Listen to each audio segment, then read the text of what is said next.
मंगलाचरण करें। मोक्षमार्गस्य नेतारं वेत्तारं कर्मभूव्रतां ज्ञातारं विश्वतत्त्वानां वन्दे तद्गुणलब्धये वन्दे तद्गुणलब्धये। मोक्षमार्ग के नेता एवं कर्म पर्वतों के वेदक और विश्व के सब तत्वों के ज्ञायक चेतन संवेदक सद्गुण आप समान प्राप्त हो यही भावना पाकर विनय पूर्वक करूं वंदन बारंबार जिन्हें शरणे बारंबार जिन्हें शरणे। सूत्र बोलिए बुआ, चालू करिए। चलिए। चैक्षस सचित शीत संवृता सेत्रा मिश्राश चैक्षस तद्योने। ये एक बार आप प्रैक्टिस कर लेंगे ना, बहुत सारे सूत्र ऐसे आएंगे। चैक्षस से तक आधे से तक रुकना है। चैक्षस तद्योने।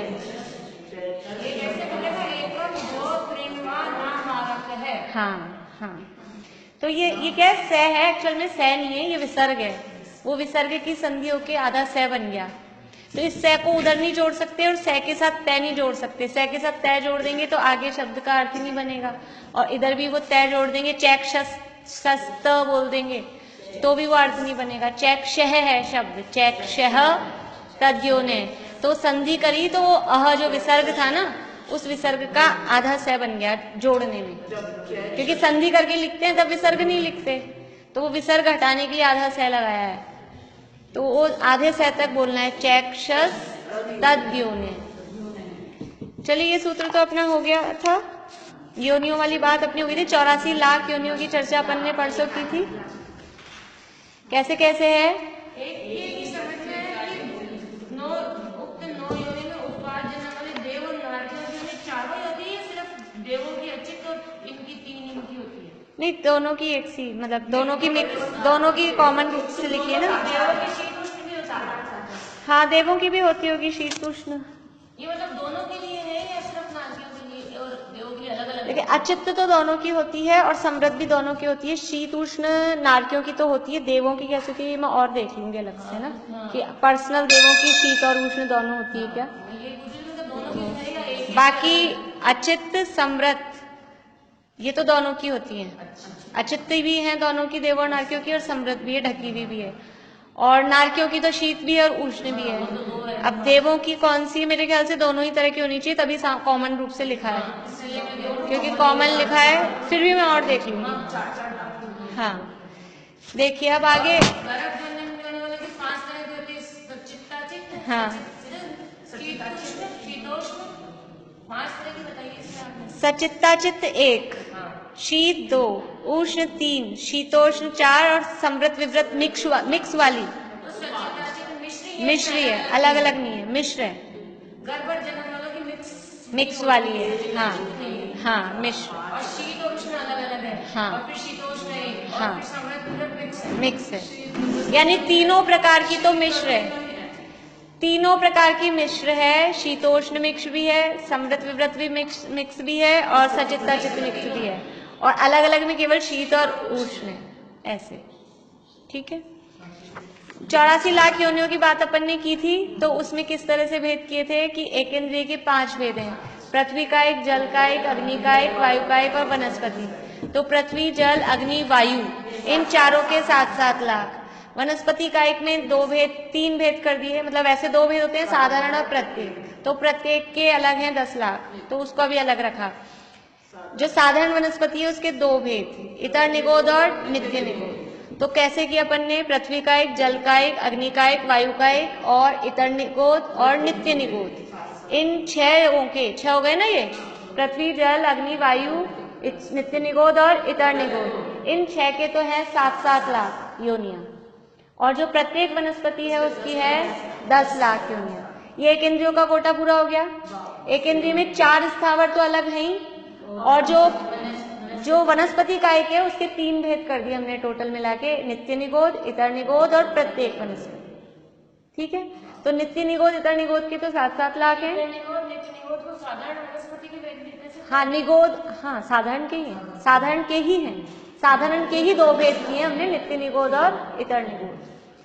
अपन चाहे तो ऐसे चार्ट बनाते हैं ना, चार्ट बना के भेद कर दे, फिर उसके नीचे नीचे उनके लाख जितने हैं वो लिख लें, ऐसे भी कर सकते हैं। इसके बाद में बचते हैं विकलत्रय। विकलत्रय मतलब 2 इंद्रिय, 3 इंद्रिय और 4 इंद्रिय, इनको बोलते हैं विकलत्रय। तो हर किसी के 2-2 लाख हैं, 2 इंद्रिय के 2 लाख, 3 इंद्रिय के 2 लाख, 4 इंद्रिय के भी, तो ये 6 लाख हो गए विकलत्रय के। 42 लाख हो गए थे पहले, 52 लाख हो गए थे एक इंद्रियों के। हाँ ये संख्या, ये योनियों की संख्या है, ये उनकी योनिया मतलब उत्पत्ति के स्थान। तो 52 लाख एक इंद्रियों के हो गए टोटल मिला के 5 स्थावरों में। उसके बाद में 6 लाख हो गए विकलत्रय के, विकलत्रय के 6 लाख हो गए, 2-2 लाख हर किसी के। इसके बाद में आए पंचेंद्रिय तिर्यंश, उनके 4 लाख, फिर देवों के 4 लाख, नारकियों के 4 लाख और मनुष्यों के 14 लाख। तो एक मनुष्यों का और एक प्रत्येक वनस्पति का 2 के अलग अलग से हैं, बाकी तो एक से हैं, 2-2 लाख, 4-4 लाख। तो इतना कठिन नहीं है याद करना, है ना। ये 84 लाख योनियां, यानी हम बहुत जगह पढ़ते हैं योनि लाख 84 में बीता अनंता काल है, इस तरह से कई जगह पढ़ते हैं। तो अब भले ही याद नहीं रहे, लेकिन कुछ तो याद रहेगा कि ऐसे कुछ कुछ लाख अलग अलग है, ऐसा। हाँ ये लिखी है पूरी। हाँ तो पढ़ेंगे तो अपने को अच्छा लगेगा कि हमने पढ़ा है, समझ में आ रहा है। चलिए आगे सूत्र देखते हैं अपन, सूत्र नंबर 33 पेज नंबर 121। इतर निगोद और नित्य निगोद किसे कहते हैं? हाँ किसी ने पूछा ही नहीं आप लोगों ने, तो मैंने बताया नहीं। नित्य निगोद किसे कहते हैं और इतर निगोद किसे कहते हैं? देखिए निगोद किसे कहते हैं पहले तो ये बताइए, आशा आंटी पीछे, निगोद किसे कहते हैं? उस दिन भी पूछा था मैंने, परसों भी। बोलिए निगोद किसे कहते हैं? नहीं गलत। हाँ निगोद को अपन सरल मतलब कहें कि साधारण वनस्पति को निगोद कहते हैं, लेकिन साधारण वनस्पति का मतलब भी नहीं आता हमें। तो साधारण वनस्पति का मतलब या निगोद एक ही बात है, दोनों पर्यायवाची शब्द हैं। साधारण वनस्पति कहें या निगोद कहें, जहाँ एक शरीर के मालिक अनंत जीव होते हैं उसे निगोद कहते हैं या साधारण वनस्पति कहते हैं। एक शरीर के मालिक अनंत जीव, उसका नाम है निगोद या साधारण वनस्पति। तो ये निगोद 2 टाइप का होता है। एक श्वास में 18 बार जन्म मरण करने वाले निगोदियों की आयु ज्यादा भी होती है, मालिक अनंत जीव होते हैं। अनंत अनंत, हाँ जितने भी जमीकंद हैं और भी बहुत सारी वनस्पतियां हैं वो साधारण वनस्पतियां। आलू में, एक आलू में अनंत जीव नहीं है। आलू में सुई लगाओ और वो सुई वापस निकालो और वो सुई की नोक पे जितना आलू आएगा, उस आलू की वो सुई की नोक पे जो आलू आया है ना, उसमें अनंत शरीर हैं एक्चुअल में तो। और उस एक एक शरीर में अनंत, उस इतनी सी बूंद में अनंत शरीर हैं और एक एक शरीर में अनंत जीव हैं। तो उस एक इतनी सी डॉट में अनंत अनंत जीव हैं। पूरे आलू में क्या होगा? अपन तो आलू को ही कह देते हैं कॉमन रूप से, वो भी अनंत है सब। इसलिए वो एक शरीर के मालिक नहीं, एक आलू में अनंत शरीर है, एक आलू में अनंत शरीर है। जमीकन काटते हैं तो उसमें अपने को वैसे दिखने में बारी बारी ग्रेन्यूल्स टाइप लगता है, और वो जो और सब्जियां काटते हैं वो एक साथ, उनकी बनावट अजीब अलग टाइप की होती है ना जमीकन। तो अभी इसमें फर्क क्या है, ये समझ में आ गया? निगोद सबको समझ में आ गया? जहाँ एक अपन खाओ नहीं और उसको जैसे देखो पाप तो लगता ही है, लेकिन अब कम से कम हम उतना थोड़ा सा भाव ये कि हमको खुद को खाने का भाव नहीं है, तो उतना अपना राग कम हुआ। लेकिन वास्तव में तो कृतकार्यता अनुमोदना का पूरा ही पाप है। तो पकने मरे तो अपने लिए अपन ने मारे ना उनको।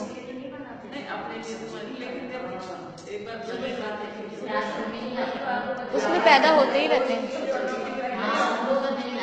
चलिए चलिए चलिए, इधर निगोद की बात चल रही। निगोद समझ में आ गया?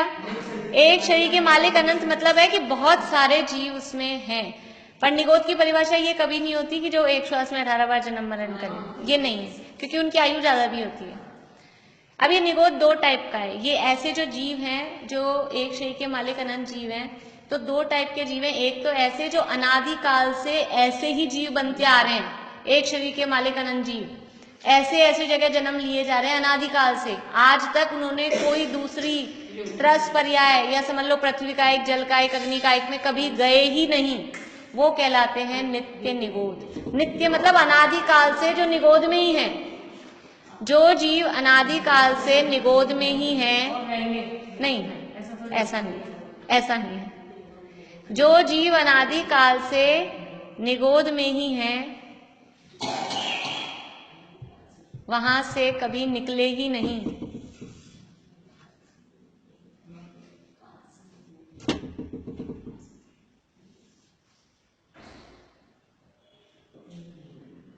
कभी पृथ्वी का एक, जल का एक आदि या 2 इंद्रिय 3 इंद्रिय आदि बने ही नहीं। पृथ्वी का एक, जल का एक कह के और स्थावर बता दिए। पृथ्वी, जल, अग्नि, वायु, वो चारों नहीं बने कभी, और कभी त्रस भी नहीं बने। कभी पृथ्वी का आदि स्थावर और 2 इंद्रिय आदि त्रस कभी नहीं बने। पर फिर भी भव्य हो सकते हैं। हाँ, भव्य हो सकते हैं। भावी हो सकते हैं। हाँ, निकल सकते हैं। हर 6 महीने 8 समय में 608 जीव ऐसे नित्य निगोद से निकल के त्रस बनते जाते हैं, बनते जाते हैं। क्या लिखा आपने? बोलिए, शुरू से बोलिए। जो जीव अनादिकाल से निगोद में ही है, वहां से कभी निकले ही नहीं। वैकायिक आदि आदि और 2 इंद्रिय आदि त्रस।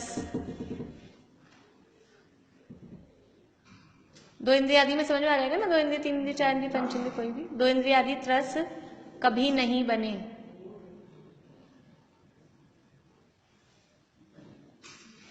वे जीव नित्य निगोद कहलाते हैं। नित्य निगोदिया या नित्य निगोद कहलाते हैं। अब इतर निगोद किसे कहेंगे? कि जो जीव ऐसे निगोद से एक बार निकल गए, अनादिकाल से तो निगोद में नहीं है, निगोद से निकल के एक बार लट बन गए, चींटी बन गए, या पृथ्वी का एक में बन गए, या कुछ भी बन गए, और फिर दोबारा ऐसे काम किए, समझ लो आत्मा को समझा नहीं, जाना नहीं, और ऐसे परिणाम किए, और फिर से निगोद में चले गए, तो वो कहलाते हैं निगोद। सब जगह घूमना जरूरी नहीं आंटी।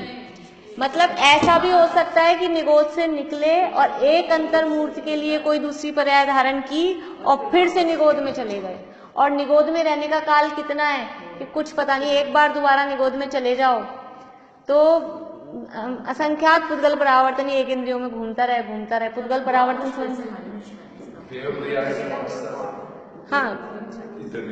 हाँ, अपन ने पढ़ा ना, कहते चैथावर्तन धरे। देव से सीधा निगोद में नहीं जा सकता, देव मर के सीधा निगोद में नहीं जा सकता।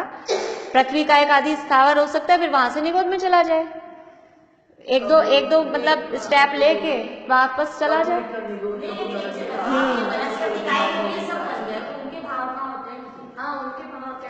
दिखते नहीं भाव, सबके भाव बिना कोई जीव नहीं है।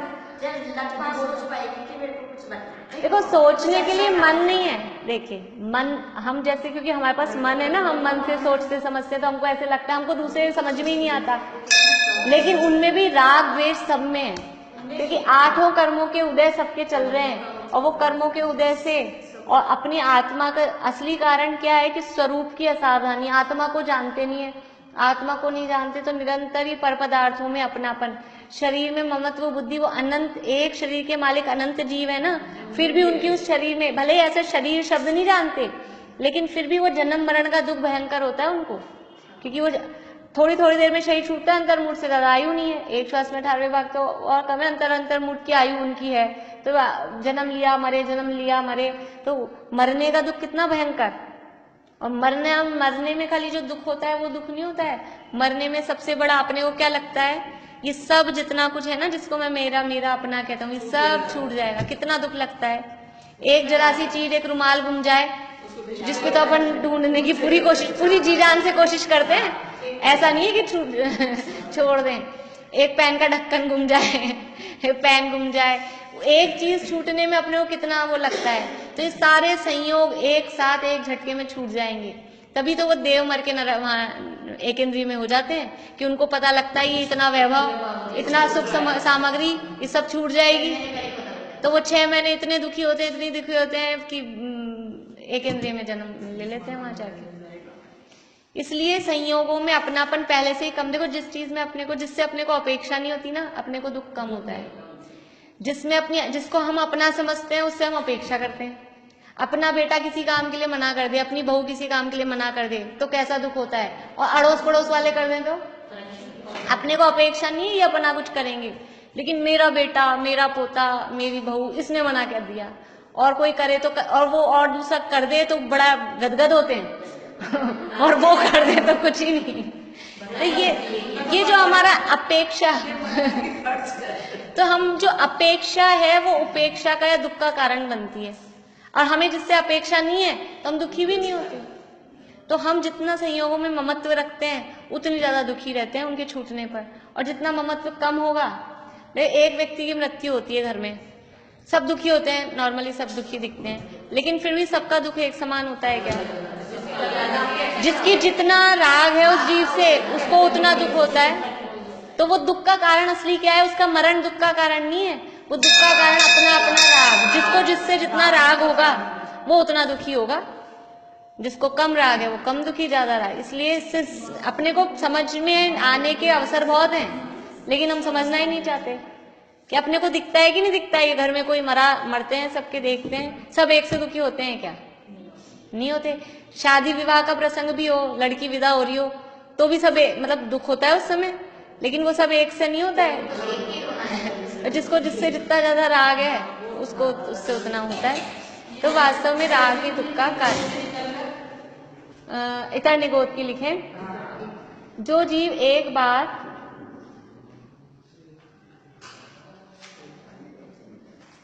नित्य निगोद से निकलकर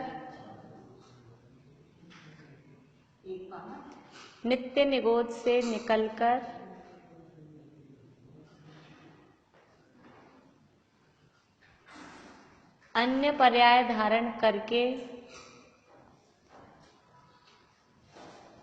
अन्य पर्याय समझ में आया? दूसरा कोई भी भाव, ब्रैकेट में भाव भी लिख सकते हैं। अन्य पर्याय धारण करके पुनः निगोद में आ जाते हैं, उन्हें इतर निगोद कहते हैं।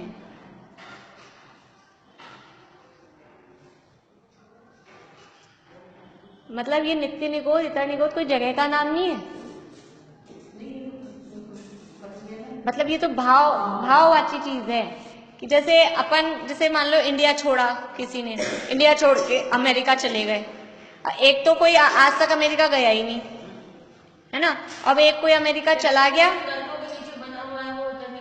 वो नित्य निगोद उसको बोलते हैं। वहां पे नित्य निगोद, पंचगोलक निगोद, नित्य निगोद उस जगह को बोलते हैं। लेकिन पूरे लोक में भी सब जगह भी, यहाँ भी सब जगह नित्य निगोद भी है, इतर निगोद भी। निगोदिया जीव सब जगह भरे हुए हैं, सूक्ष्म होते हैं, दिखाई नहीं देते, सब जगह भरे हुए हैं।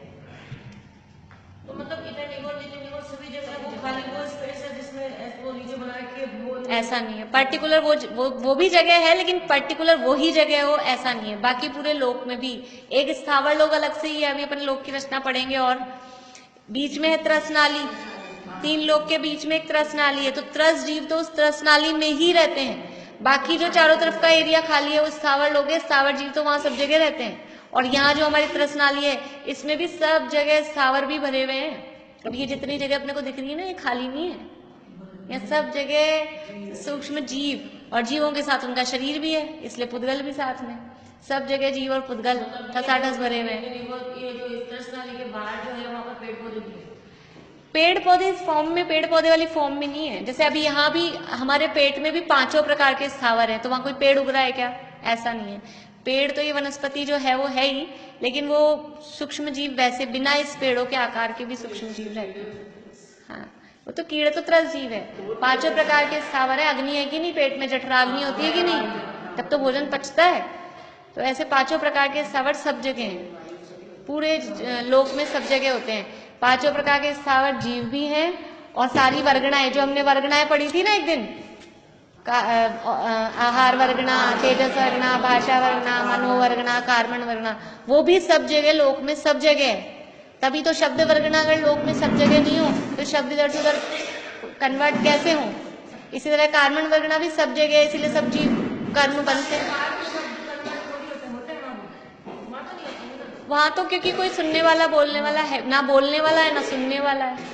एक इंद्रिय जीव है तो उनका बोलने की शक्ति भी नहीं है, सुनने की भी शक्ति, इसलिए वहां होती भी हो तो कोई मतलब भी नहीं है उसका। चलिए आगे बढ़े अपन।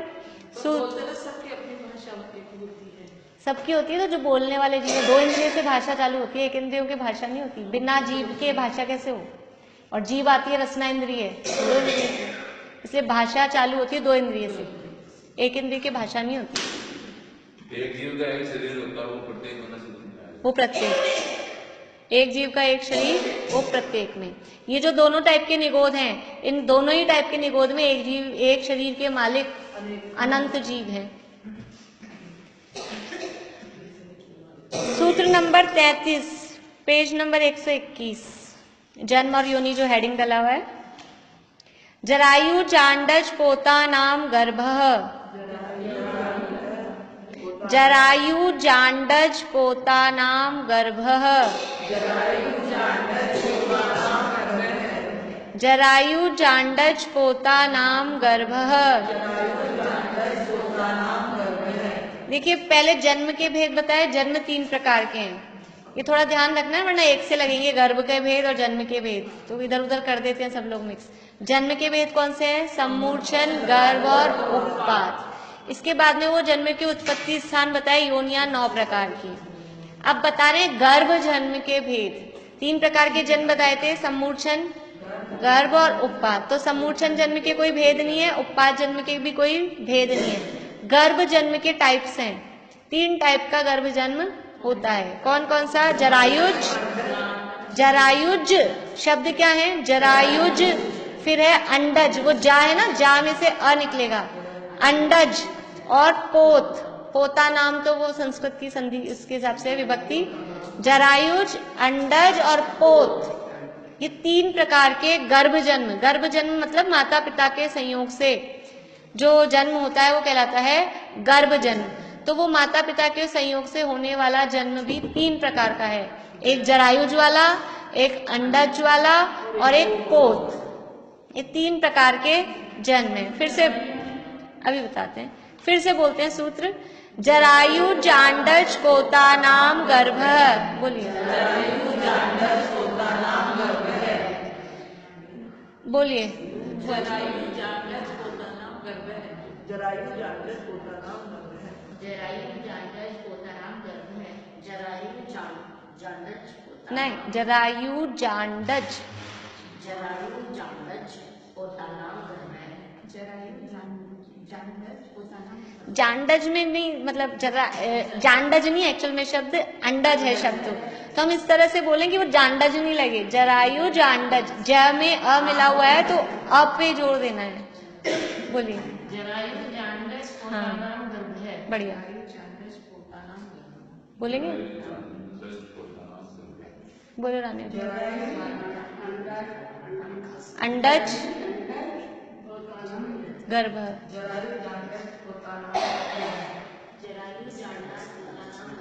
हाँ। कितने प्रकार के हैं गर्भजन्म? 3, जरायुज, अंडज और पोत। जरायुज किसे कहते हैं?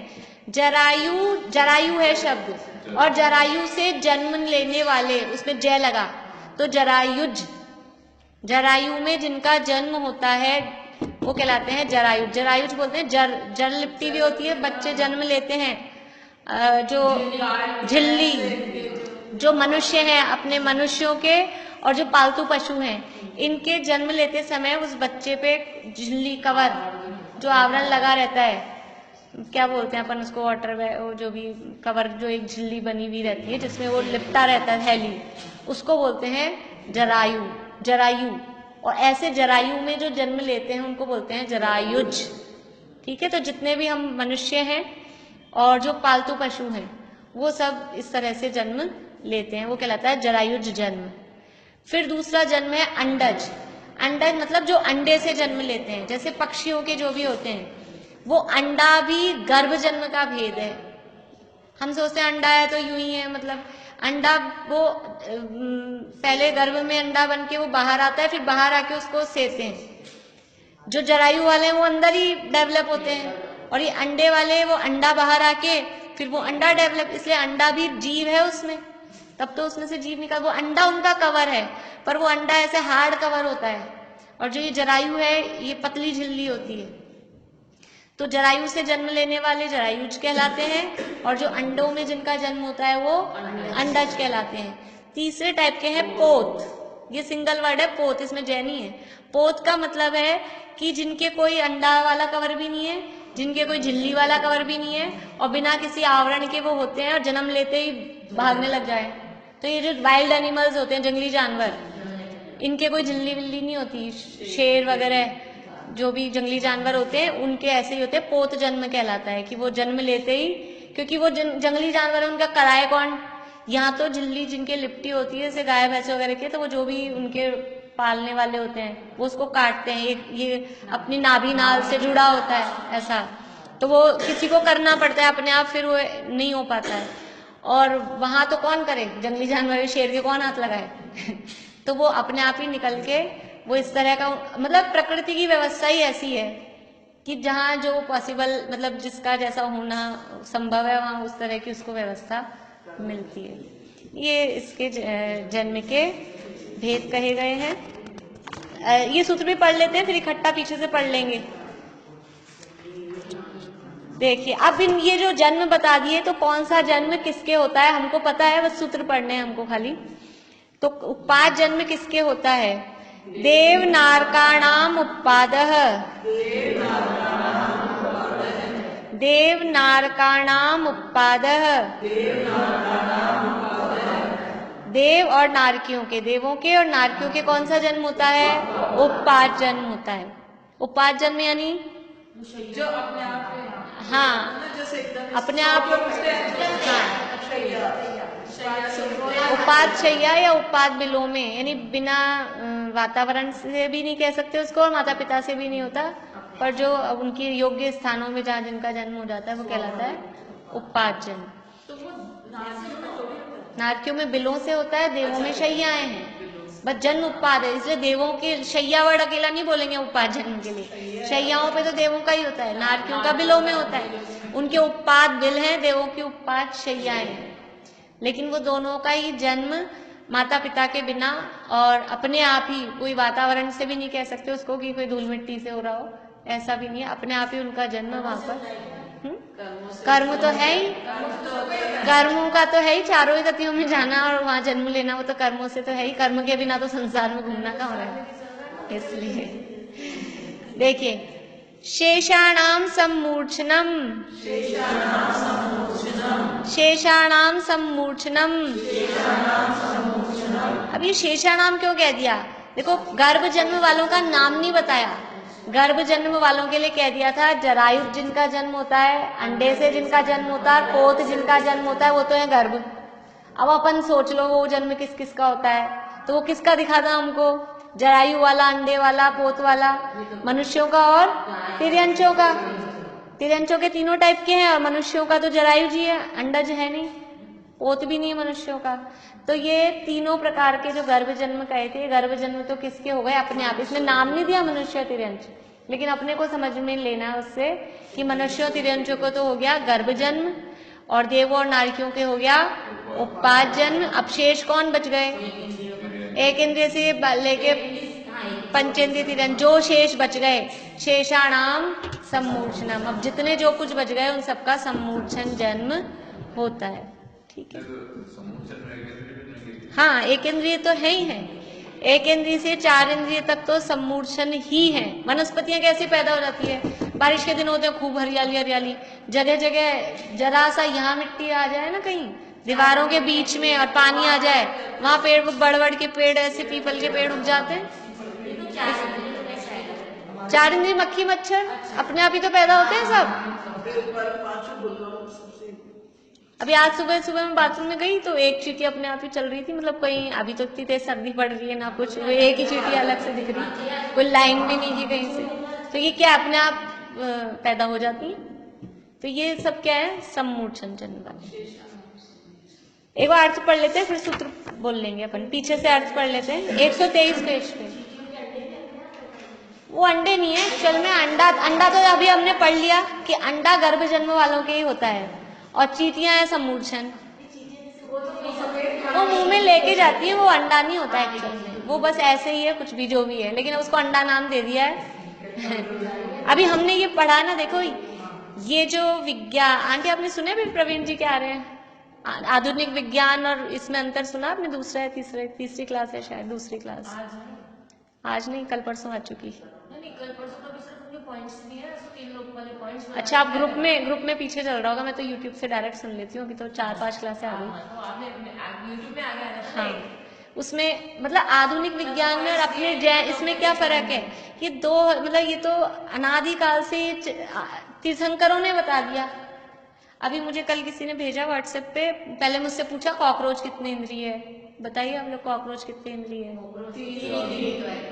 उड़ता है 4 इंद्रिय है। अब उन्होंने मुझे भेजा है पूरा पेपर की कटिंग का न्यूज कि कॉकरोच की डिलीवरी कराई है डॉक्टर ने अंदर से। वो मेरे से पहले पूछी तो मैंने कहा 4 इंद्रिय 3 इंद्रिय 4 इंद्रिय जो भी है, फिर उन्होंने मेरे को कटिंग भेजी और मैंने कहा क्या कहें, क्या बताएं, क्या है, क्या चीज है जो भी है कहीं की, पता नहीं। सम्मूर्छन है, सम्मूर्छन है। अब लेकिन देखो कोई ऐसा कुछ अलग, कोई एक्सेप्शनल, एक तो हुंडाव सर्पणी काल है, कुछ ऐसा एक्सेप्शनल या कोई अलग, जैसे मनुष्यों में भी कैसे कैसे बच्चे पैदा हो जाते हैं, कुछ ऐसे विकृत ऐसे हो जाते हैं ना। तो वो बात अलग है, लेकिन ये जो कहा गया है कि वास्तव में चींटियां आदि ये सम्मूर्छन जीव हैं इनके, और सम्मूर्छन जीवों के अंडे नहीं। अब उसको अब मन जो भी उसकी प्री स्टेज है, वो जब तक जितनी देर में वो वातावरण से बनाता होगा अपना शरीर, उसकी पूर्व भूमिका को अब वो अंडा नाम दे दो तो दे दो। इसलिए वास्तव में तो सम्मूर्छन जन्म वालों के अंडे होते नहीं। हाँ ये भी हो सकता है कि उनकी सूसू पॉटी कुछ वो हो, ये भी हो सकता है, ऐसा भी हो सकता है। अभी कल परसों मैंने किसी के में सुना था कि ये जितने भी परफ्यूम्स वगैरह होते हैं, इन परफ्यूम्स को अच्छा बनाए रखने के लिए इनकी खुशबू, व्हेल मछली की वॉमिटिंग वो उसमें मिलाते हैं। और ऐसे ही शहद क्या है, शहद भी वो मधुमक्खियों की वॉमिटिंग है, उनकी सूसू पॉटी है, मतलब इतनी घनी। अरे सफाई कितने, अपनी पॉटी की कितनी सफाई करो, अभी पॉटी तो पॉटी होती है। आप बोले सफाई, हम उल्टी को साफ कर करके मिठाई में मिला दें, अपनी उल्टी को साफ कर कर आके हम मिठाई में मिला दें। आप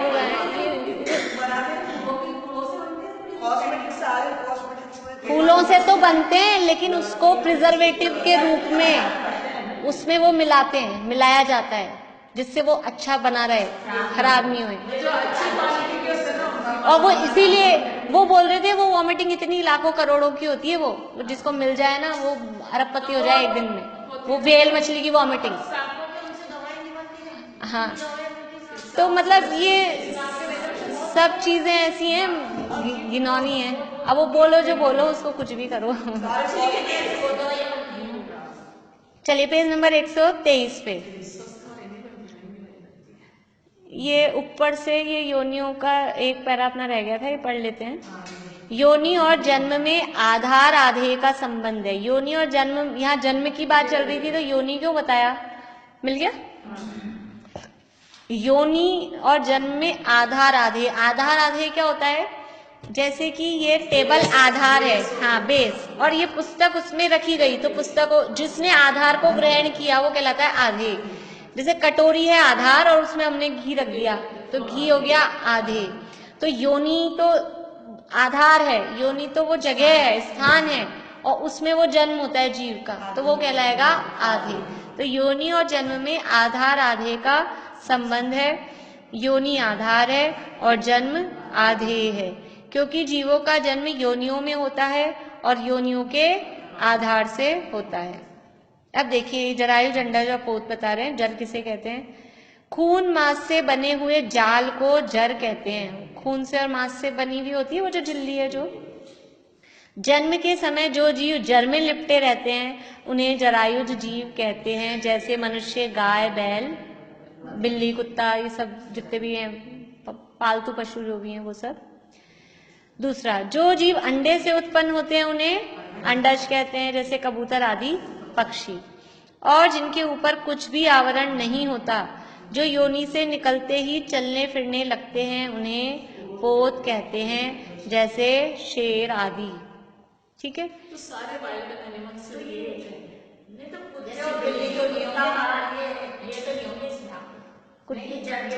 कुछ कुत्ते बिल्ली जरायुज में देख लेना, जो भी हो, मेरे को ज्यादा नहीं। कुत्ते बिल्ली की जर नहीं होती है, नहीं होती ना, अपने आप हो जाते हैं, तो वो भी वैसे उसमें आ जाएंगे। जो अपने आप होते हैं वो समझ लीजिए पोत है। बिल्लियों को कुत्तों को पालते तो हैं, लेकिन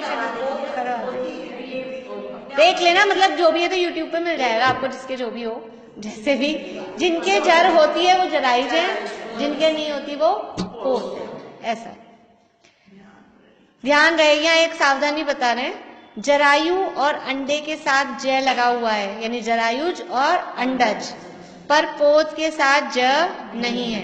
कुछ लोग पोतज भी बोल देते हैं, लेकिन पोतज नहीं होता, शब्द है पोत। क्योंकि जरायुज और अंडज जर और अंडे से वेष्टित रहते हैं, पर पोत जन्म वाले पूर्णतः निरावरण रहते हैं। इस प्रकार यह जन्म और योनियों की संक्षिप्त चर्चा समाप्त हुई। इस तरह से ये एक टॉपिक यहाँ पर पूरा हुआ। अब आगे आएगा शरीरों का स्वरूप और शरीरों के भेद। ये भी बहुत इंटरेस्टिंग है, मजा आएगा आप लोगों को समझने में, बहुत अच्छा लगेगा कि कौन कौन से शरीर होते हैं, क्या क्या उनका स्वरूप है। अब आप लोग सूत्र बोल लीजिए, पांचों सूत्र एक एक जना